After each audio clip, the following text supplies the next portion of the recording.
নামাজের ভিতরে বাংলায় দোয়া করা যায়, নামাজের বাইরে বাংলা দোয়া করা যথাসাধ্য, কিন্তু যদি কারো বিশেষ কোনো দরখাস্ত থাকে আল্লাহর কাছে আর আরবিতে পেশ করতে পারে না, তাহলে সেজদাতে অথবা দরুদ পড়ার পরে সালামের আগে খানে করলে করতে পারে। কারণ আপনি আল্লাহর সাথে কথা বলছেন। কার সাথে কথা বলছেন? আল্লাহর সাথে। মানুষের সাথে কথা বলা আরবিতে বললে হারাম।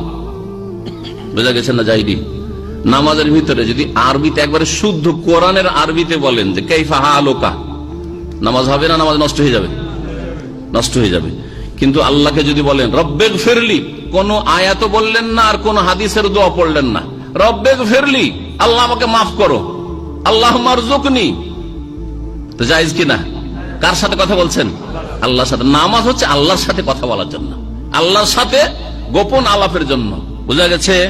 আর আল্লাহর সাথে কথা বলার জন্য আরবি ভাষা বাধ্যতামূলক এইরকম কথা নাই। তবে যেই দোয়াগুলি খাস খাস দোয়া নামাজের ভিতরে আছে ওগুলো বাংলায় চলবে না, ওগুলো আরবি ছাড়া অন্য ভাষায় চলবে না। অর্থাৎ সুবহান রাব্বিয়াল আযীম কে বলে আমি তর্জমাটা বলবো, চলবে না। সূরা ফাতিহা তর্জমা বলবো, চলবে না। বুঝা গেছে?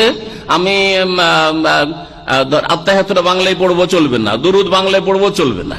হ্যাঁ, বাকি কথা হলো যে আপনার কিছু খাস দরখাস্ত আছে, আপনি আরবিতে দোয়া জানছেন না, আপনার অসুখ হয়েছে, আল্লাহ আমার অসুখটা ভালো করে দাও। হ্যাঁ, আরবি কোন দোয়া জানান, আইয়ুব আলাইহিস সালামের দোয়া জানান নাই, তো আপনাকে দোয়া করতে পারবেন না আপনি?